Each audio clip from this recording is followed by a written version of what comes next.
Techno-Nationalism, Part 2. Good versus Bad Technology. In Part 1 of this series, we asked and answered the following question. Can a society be both culturally traditional and technologically advanced? We now proceed to our second question. What are examples of good and bad technologies? To begin with, it's important to reiterate that technology as a concept is neutral. That is, it isn't good or bad until it is developed or adapted towards a particular end. Once this happens, it stops being neutral. Therefore, it is this end, or final application of a technology, that we are most interested in. It's this we must assess as being either good or bad, or perhaps a mix of the two. To carry out our assessment, we will need a framework. I will present a draft one here, but I'm open to it being improved upon through time. The framework will of course carry a bias, because this is unavoidable.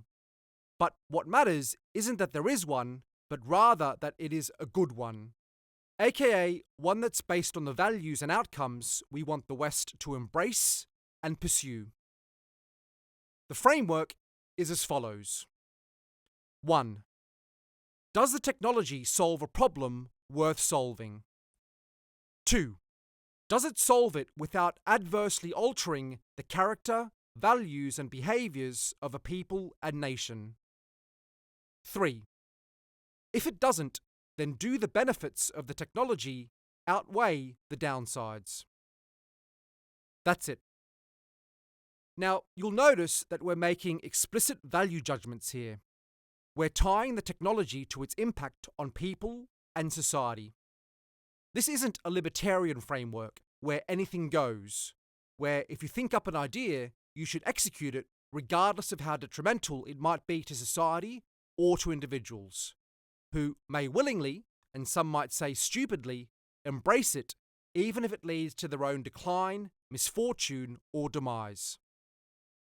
In other words, we are applying a moral framework to innovation, which is something that is sorely lacking in profit-driven, socially liberal, or libertarian-influenced technological development today. Without such a framework, we have an accelerating race to the bottom, where any kind of degeneracy, lunacy, and evil becomes possible so long as you can make a buck of it, or so long as you can grow your power and status through it. Let's now apply this framework to assess 6 very different technologies. Toasters. Does the technology solve a problem worth solving? Well, we know bread can become stale quickly. This can make the bread harder and less appealing to eat. Toasting solves this to some degree. It can also make the bread taste nicer, especially when paired with a spread of one's choosing. Does it solve the problem of stale bread without adversely altering the character, values, and behaviours of a people and nation? Yes, it does. People have been toasting bread for thousands of years. Modern toasters are just a more effective and convenient method of toasting. You could of course argue that people are buying highly processed bread from supermarkets in order to toast it. But people could just as easily buy local, natural bread and toast it too, or bake bread and later toast it. So the toaster itself is fine. As for question 3, regarding the benefits of a toaster outweighing the downsides, it doesn't apply here as a toaster doesn't adversely impact society. We can extend this to most other home appliances too, like vacuum cleaners, ovens, washing machines, and the list goes on. So that's a simple example to help us better understand the framework. Let's move on to more complex technologies now. Guns. People have been fighting each other since the dawn of time. Whether it's with fists or rocks, spears or swords, catapults or bow and arrows, guns or bombs, and so on, we will use whatever tool we have available at the time to fight, defend, attack, punish, injure, or kill other people. This is human nature at work. It is the struggle for survival and dominance in a world with limited resources. So, do guns solve a problem worth solving? You could say, yes, they do, because it's a problem we've always had, and likely always will. We need weapons, and guns are just an upgrade of our previous ones. Do guns adversely alter the character, values, and behaviours of a people and nation? Perhaps they do, but it may also be a case of the chicken and the egg. For example, those countries where gun violence is a problem would likely be violent even if they didn't have guns. They'd just be using other means to rob, assault, and kill each other, etc. But don't guns make it easier for people to unlawfully kill others or commit crime? And mightn't this ease lead to escalations that otherwise might not occur with a less efficient weapon? Quite possibly. And for these reasons, we move on to question 3. Do the benefits of guns outweigh the downsides? The benefits of guns, quite simply, are A. Defense of one's nation from external enemies, namely through the armed forces. B. Defense of citizenry from internal criminals, aka by arming the police or law-abiding citizens. C. Helping with maintaining general law and order within a nation. The downsides are A. When the government itself has all the guns and the people running the government are the bad guys and criminals. B. When criminals, fanatics, evil or crazy people use guns to commit crime. In short, the benefits guns bestow are important, and the downsides, whilst unfortunate, can be mitigated through ensuring only law-abiding, mentally stable citizens above a certain age can acquire guns lawfully, and by enacting severe punishments for criminals who have guns or distribute them, up to and including corporal and capital punishment. Also, there are countries where gun ownership isn't a thing. I was born and grew up in one, Australia, and live in another, the UK. And for my part, I have no issue with the lack of guns. I acknowledge, though, that there may come a day, perhaps sooner than we think, when our government's monopoly on guns becomes a big problem. That aside, considering our nature and the world we live in, the benefits of guns beat the downsides here. Let's move on to a different kind of technology now. Social media. Social media has gone from 0 to 100 over the past 20 years. It is all pervasive today, embedded in the lives of billions worldwide. In the West, it is rare to find a young person who doesn't use social media, be it TikTok, Instagram, X, Snapchat, and more. Does social media solve a problem worth solving? You could argue that it helps bridge the distance between people, say between family, friends, or acquaintances residing in other towns, cities, or countries. You can keep up to date with what's going on in their lives despite the distance. But this is nothing that can't be done through a phone or video call, email, message, or an in-person visit. Though this of course requires being more proactive about it.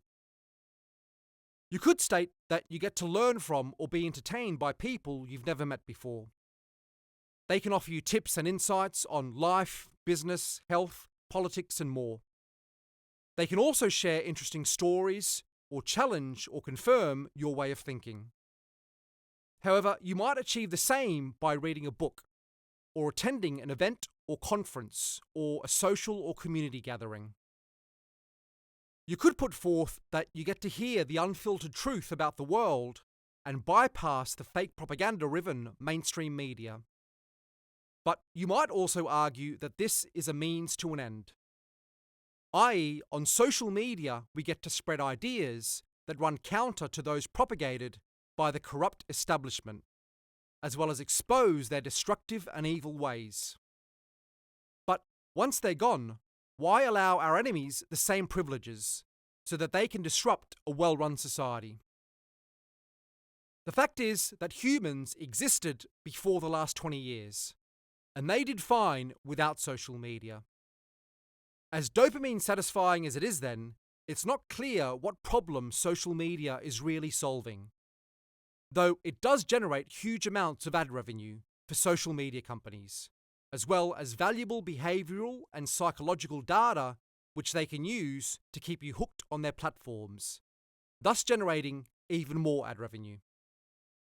Perhaps it's social media company founders and investors whose problem of how to make a lot of money is what's being solved. Does it solve this without adversely altering the character, values, and behaviors of a people and nation? It most certainly does not. Today, thanks in good part to social media, narcissism is booming, social isolation is growing, mental illness is rising, attention spans are shrinking, hideous ideologies and ideas are spreading, conflict and division are increasing, and the list goes on. Perhaps giving humans a digital, global, 24/7 unfiltered speakerphone wasn't the best idea after all. Our 300,000-year-old brains just can't handle it. Again, we have a before and after here, because for 99.99% of human history, we lived without social media. During this time, Westerners built awe-inspiring buildings, made all the major technological and scientific discoveries that we benefit from today, created works of art unrivaled by anything produced by 21st century artists, spread our religion around the world, sent rockets into space, and the list is truly endless. We did all this without social media. In summary then, while social media has its benefits, entertainment being one of them, the downsides outweigh these. Simply put, because we are humans and are prone to believing, spreading, and doing stupid and destructive things, which social media exacerbates. Furthermore, there is little evidence that we have gotten smarter, stronger, wiser, healthier, or nobler, etc., as a result of it. Its key redeeming quality today lies in us being able to spread our ideas, overtly or stealthily, to people who may one day join us in ending the reign of the current rotten political, economic, and cultural establishment. It is a means to an end. Next up are rockets. These are a truly revolutionary technology. For eons, man gazed at the faraway moon, planets, and stars, but never fathomed that we might physically get there one day. Yet we have. We've sent humans, animals, probes, satellites, and telescopes into space, all thanks to rockets. It's hard to describe what this feat means in the grand scheme of things, because the story here has only just started being written. But it's possible that in thousands or even millions of years from now, our first rockets will be seen as the initial phase of turning us from being an isolated single-planet species into a multi-planetary, multi-solar system species. The gravity of this cannot be overstated. Do rockets solve a problem worth solving? Yes. There have been multiple mass extinction events over the past 500 million years. The dinosaurs, who ruled the Earth for far longer than we have, remind us of this, for they are no longer here. If we're restricting ourselves to one planet, we're increasing the chances that someday we go extinct too, either due to natural forces, man-made causes, or external third-party causes. It makes more sense to diversify to other worlds. Does it solve this without adversely altering the character, values, and behaviours of a people and nation? It of course may alter these, but not adversely. So the answer is yes. There is no negative impact from seeing your civilization and its people being bold and achieving great and noble things. If anything, it may expand people's consciousness and give them a greater sense of the grand, mysterious, and awe-inspiring universe we live in. New vocations, industries, stories, and more will be born. The next stage of civilization will be unlocked. Question 3 doesn't apply here. However, one potential risk is that whilst we're expanding through space, we may attract the attention of non-human entities who aren't as enthusiastic about our plans as we are. I think, however, that any species with sufficient intelligence and technological capability already knows we're here. Moreover, the same argument still applies. If we stay on one planet, we increase the chances of falling victims to a mass extinction event. The next technology we'll explore is antidepressants, also known as SSRIs. This is a medical technology that you swallow, which triggers a chemical reaction in the brain that alters your mood, emotions, and behavior.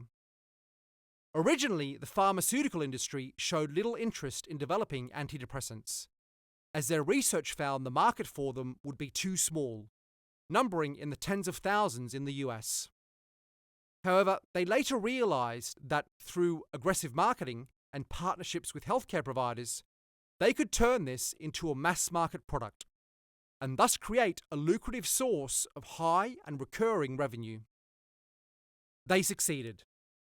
Today, tens of millions of people in America and tens of millions throughout the UK and Europe take antidepressants each year. Do antidepressants solve a problem worth solving?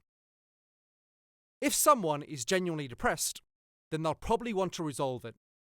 They can do so by accepting that just like happiness or joy, or fear or anger, sadness, hopelessness, and regret, aka depression, are also normal human emotions. Rather than drugging themselves beyond recognition then, and altering the functioning of their brains, plus experiencing harmful and unnecessary physical side effects too, they'd be better off just putting things into perspective and moving on with life. Failing that, they could find a healthier vehicle for dealing with their issues, like faith, work, physical activity, discussion, volunteering, etc. This isn't too much of a stretch either, because humanity got by for most of its history in far more difficult circumstances without antidepressants. They may have felt sad at times, but just cracked on with it. So again, do antidepressants solve a problem worth solving? No, because solving or fixing so-called depression isn't their function. Their function is to generate profit. And two of the golden rules of business are A, to get more customers, and B, to get them to buy more often. Pharmaceutical companies, in short, want more and more people to be hooked on their product for life, because that's how they make their money. Do antidepressants solve depression without adversely altering the character, values, and behaviors of a people and nation? This second question isn't applicable, as antidepressants don't fulfill the requirement of the first question.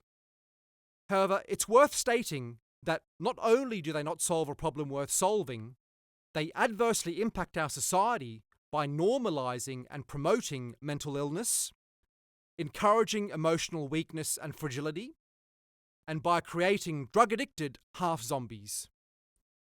Meanwhile, the market continues to grow every year, and now even children are taking antidepressants. The last technology we will look at is artificial intelligence. This is the buzzword today in the tech and business world.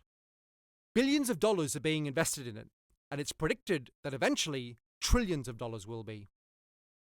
What is the point of it all? What are investors and tech companies hoping to get out of it? Amongst other things, they're hoping, or rather aiming, for AI to replace white-collar functions. So if you're a lawyer, accountant, developer, researcher, analyst, marketeer, and the list goes on, they want to do your job quicker, better, and cheaper with no human required. AI is to the professional class what robots and autonomous machines are to blue-collar and low-income workers.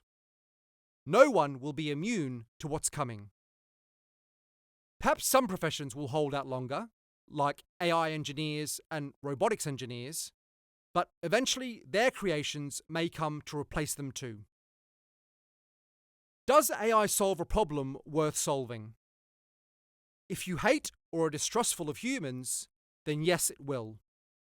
It will remove what the Techno-Utopians see as the weakest link: us. Now, on a limited or restricted basis, AI could be used in scientific and advanced engineering contexts, areas where it could supplement rather than replace the work of humans. But as it stands, the tech elite are giddy at all they can conquer and replace with AI. It seems that, as Westerners, we're getting it from two sides. The globalists and the woke want to replace us with third worlders, and the Techno-Utopians want to replace us with artificial life. I say all this as someone who is pro-technology. Indeed, part of me would like to see what would happen if we fully accelerated and developed AI to its full capability. But unlike the Techno-Utopians, my curiosity is tempered by a desire to do what is right. But let's be generous and assume that having AI do our jobs is a good thing. Let's say that the problem it solves is that of humans having to work for a living. We will be liberated to do more meaningful things like paint landscapes, travel, learn to play the guitar, plant trees, and so on. Does it solve the problem of work without adversely altering the character, values, and behaviours of a people and nation? If we're set free from the toil of labour, if AI and robots do the work for us, do our thinking for us, solve our problems for us, create a future of pure abundance for us, as the Techno-Utopians claim, then how will that impact us? I think we will become idle, complacent, weak, stupid, lost, and probably, and ironically, lose the will to go on. Without something to strive towards, to challenge us, to test us, and keep us honest, we will descend into the depths of depravity, nihilism, and despair. Man without a purpose is no man at all. It isn't for nothing that establishment intellectual Yuval Noah Harari said that, in the future, the biggest question in economics and politics will be what to do with what he calls all the useless people displaced by AI. How will they find meaning in life? He suggests the solution will be a mix of drugs and video games, or that it may not even come to that because self-directed AI may try to exterminate us. In my view, this could even be an act of mercy. In this, we answer question 3 too. The benefits of AI fail to overcome the downsides. The best use of AI, then, if any, is for restricted and narrow use cases. It should be tightly controlled and supplement the work of humans rather than replace it. So, that's 6 technologies we've assessed via this framework. Is there an element of subjectivity to it? Of course. Every civilization is, at its core, subjective. Every ruler or ruling class views things subjectively. If you're watching or listening to this, you also have a subjective view of what society should be. Yes, our side can argue our views and ideas are better aligned with God, nature, history, tradition, and ultimately reality. But in the end, it's our beliefs versus those of others. In the context of technology, some believe in anything goes, others believe in profit at any cost, some believe in regulations, others in restrictions, still others in zero or limited technology, and so on. An ideology will need to rule and set the laws and standards for the future. So it may as well be ours, not least because it'll lead to what we believe are better outcomes. Concerns. Here I will address concerns some may have about what we've covered. Isn't it better to have a marketplace of ideas and technologies and let the best ones win? We have that today to some extent, and it operates under the guise of freedom and progress. Yet, when you look at the developments in our society in most spheres, would you say we are making positive progress? That we are moving towards a glorious future?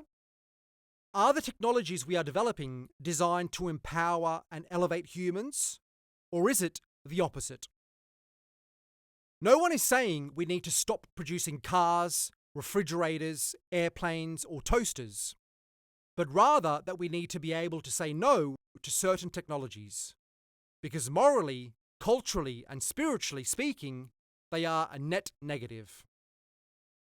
Moreover, if we were to have an anything-goes approach to technological development, then why not have it in social affairs too? Why have any restrictions on human behaviour at all? Let's apply the same value-free anarchical mindset to our lives that we do to technological development.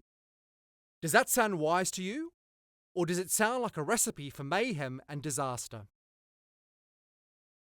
Another concern might be, how do you know your analysis of a technology and its potential is foolproof? It's hard to grasp these things. And might you dismiss something that could prove genuinely useful in the future? This is a valid concern. There will be some cases that are perhaps more obvious than others. Where the answer isn't definitive, we can develop the technology, trial it, and then decide afterwards. Many of the examples I've given are ones we can evaluate in hindsight. So it's best to err on the side of allowing technological innovation to go ahead when the answer isn't clear. But this is also theoretical talk. For in practice, technology pioneers have visions, they have plans, and these are expressed clearly, not least because they usually need funding and teams, and an unclear vision will fail to convince people to invest or join in the venture. The reason, for example, we can assess AI today is because those working on it are explicit in wanting to replace our jobs.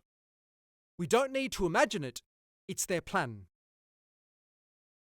Another question might be, what kinds of technologies would be allowed and what wouldn't? Nuclear energy, technologies to terraform planets like Mars, and flying cars, assuming they're feasible, would get the okay. VR porn, AI girlfriends, and AI or robot workforces would not, unless it is a highly specialized use case, like asteroid mining, where humans are unable or unwilling to do the job. Summary. In an age where disruptive, exponential technological development is occurring, we need to recognize that technologies can be both good and bad, and we need to apply a moral framework to them. This framework will be decided by one group or another, so I argue it should be us. Not because we're power-hungry or opportunistic, but because I believe we offer the best way forward for our civilization. We cannot embark on this next stage of our journey with the current mindset that all innovation is good innovation, and a sign of unlimited progress. We've all seen how that slippery slope plays out in many other areas of our society, like immigration, the economy, LGBT+, health, and more.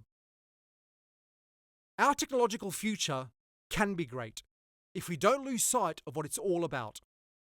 If we remember that no matter how much we choose to ignore or deny it, we live in a moral universe, one where good and evil are just as real as gravity or the atom. Technology isn't immune to this reality. With that, it's time now to move on to our third key question.